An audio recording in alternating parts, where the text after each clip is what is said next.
L'objectif de cette conférence de presse, c'est d'une part d'avoir en fait les chiffres et les tendances de l'année 2014 pour l'islamophobie en France, et puis également, compte tenu du contexte depuis les attentats, de faire justement un état des lieux de la situation depuis le 7 janvier, puisque, comme vous le savez tous, il y a eu une augmentation énorme des actes islamophobes dans un contexte déjà très tendu. Alors en 2013, pour rappel, on avait recensé 691 actes islamophobes. 2014, on en a donc recensé 764. On enregistre donc une hausse de 10,6% exactement. Voilà, donc c'est une hausse qui est conséquente, qui montre que l'islamophobie elle évolue, elle continue de progresser. Sachant que, encore une fois, le chiffre 764 ne tient pas non plus en compte l'augmentation des discours de haine et la progression de la banalisation du discours islamophobe, ou en tout cas du discours extrêmement stigmatisant à l'encontre des musulmans, qui entraîne forcément aussi une banalisation des actes islamophobes sur le terrain, et qui entraîne aussi un sentiment islamophobe très fort pour les personnes de confession musulmane. Alors, en termes d'actes, juste pour avoir une idée précisément de quel acte on parle, alors d'abord je vais quand même revenir sur la définition de l'islamophobie pour qu'on soit bien clair là-dessus. Le CCF utilise une définition qui est peu ou prou la définition qu'utilisent les grandes instances internationales, telles que l'OSCE, l'ONU, le Conseil de l'Europe, etc. Il s'agit des actes délictueux, on parle vraiment de délits, des actes de violence et de rejet et de discrimination à l'encontre de personnes ou d'institutions en raison de leur appartenance réelle ou supposée à l'islam.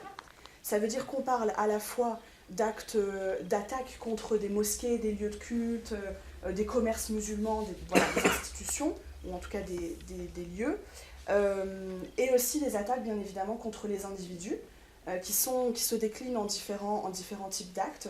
On a les discriminations, on a les violences physiques, les violences verbales, les discours de haine, que ce soit sur Internet ou par d'autres biais. Voilà de quoi il s'agit quand on parle d'islamophobie. L'islamophobie, c'est aussi, et ça c'est très important, c'est aussi un sentiment général, un phénomène structurel qui se manifeste aussi par des discours essentialisant les musulmans, notamment des discours médiatiques bien évidemment, en tout cas qui sont relayés dans certains médias, une ambiance générale qui tend à stigmatiser et à véhiculer des préjugés à l'encontre des musulmans. Et cette ambiance-là, ce phénomène structurel-là, il est extrêmement important parce qu'il explique aussi qu'il y ait un passage à l'acte sur le terrain, donc de discrimination ou de violence extrêmement fréquent. Donc plus de précisions concernant les actes sur la deuxième page. Donc en 2014, on a recensé 22 agressions physiques. Alors quand on parle d'agression physique, on parle d'une personne qui attaque une autre personne, qui porte atteinte à son intégrité physique. La quasi-totalité de ces agressions, on le verra dans quelques minutes, les victimes de ces agressions sont des femmes, plus encore parce qu'elles sont généralement visibles et identifiables voilà, en tant que musulmanes, notamment par leur apparence, leur choix vestimentaire. 22 agressions physiques, c'est quand même énorme, ça fait à peu près presque 2 par mois. Généralement, les agressions qu'on nous rapporte sont des agressions relativement graves. C'est-à-dire que je pense qu'il y a énormément d'agressions qu'on ne nous rapporte pas, telles que des bousculades, des crachats, voilà, des comportements qui peuvent porter atteinte à l'intégrité physique de la personne, mais qui ne nous sont pas forcément recensés. Donc, et ça, c'est valable en réalité pour l'ensemble des actes islamophobes. Forcément, le chiffre qu'on a là n'est que, on va dire, le haut de l'iceberg. Ça ne représente pas, bien évidemment, l'ensemble du phénomène. On a recensé, donc sur les 764 actes islamophobes, on a recensé 586 discriminations, ce qui représente 77% des cas islamophobes enregistrés. Donc comme vous pouvez le voir, l'islamophobie, la forme la plus courante d'islamophobie est la discrimination. que ce soit discrimination à l'école, dans le monde du travail, dans les services, les loisirs. Enfin, c'est vraiment des discriminations qui peuvent survenir dans tous les champs, dans tous les, comment dire, voilà, toutes les sphères de la vie courante, exactement.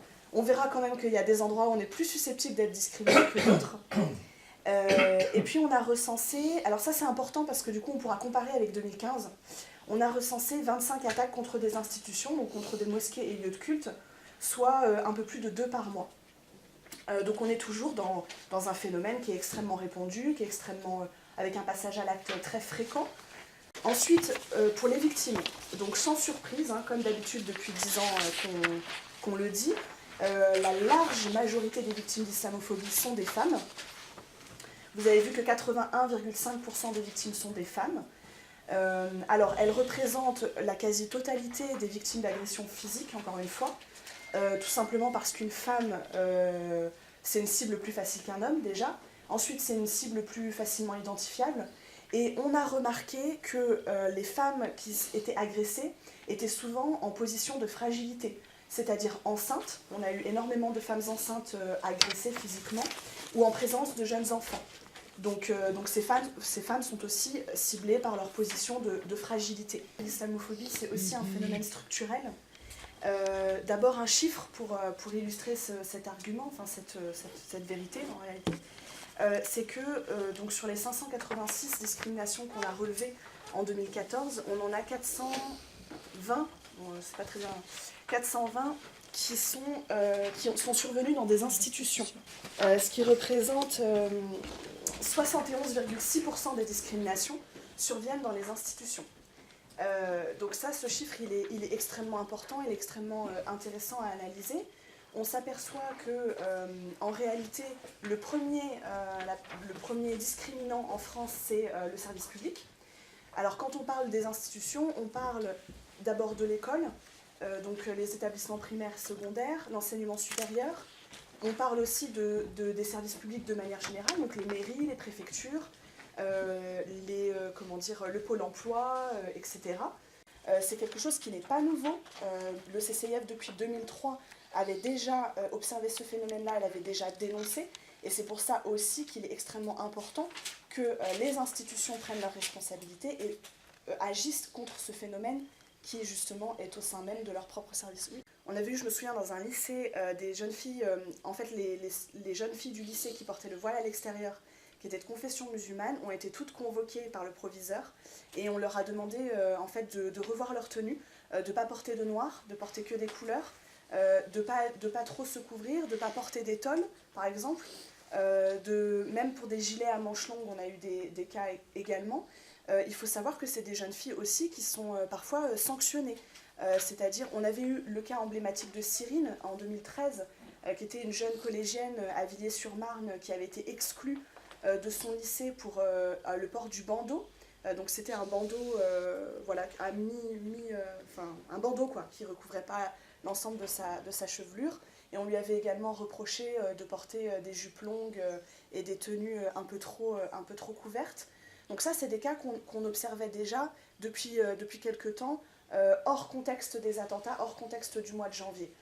C'est pour ça que ce qu'on a toujours dit depuis le 7 janvier, c'est que finalement la situation de l'islamophobie au mois de janvier n'est que le miroir grossissant de ce qui se passait auparavant, notamment au sein des écoles. C'est-à-dire qu'il y a des cas qui ont été, qui sont remontés, qui ont été très médiatisés, mais au final, ils sont aussi la résultante d'un contexte qui était déjà tendu et d'un contexte dans lequel on recensait de nombreux cas de discrimination. On a enregistré donc 33 attaques contre des mosquées ou lieux de culte, ce qui représente plus du total de l'année 2014. Et puis, on a également recensé 10 agressions physiques, soit près de la moitié du total de l'année 2014 en un mois. Donc on était de toute façon dans une ambiance où le passage à l'acte était extrêmement fréquent et surtout très violent. On a eu des personnes qui ont été violemment prises à partie physiquement ou oralement dans la rue, etc., ou dans des espaces publics. Il est intéressant de noter que pour la plupart des agressions, en tout cas je pense, oui, la plupart des agressions, la référence aux attentats a été mentionnée par les agresseurs. Je pense par exemple aux agressions de Taverny, où en fait deux femmes, une femme d'une cinquantaine d'années et sa belle-fille ont été prises à partie par un homme qui leur a notamment craché dessus et qui a fait référence donc à Charlie Hebdo.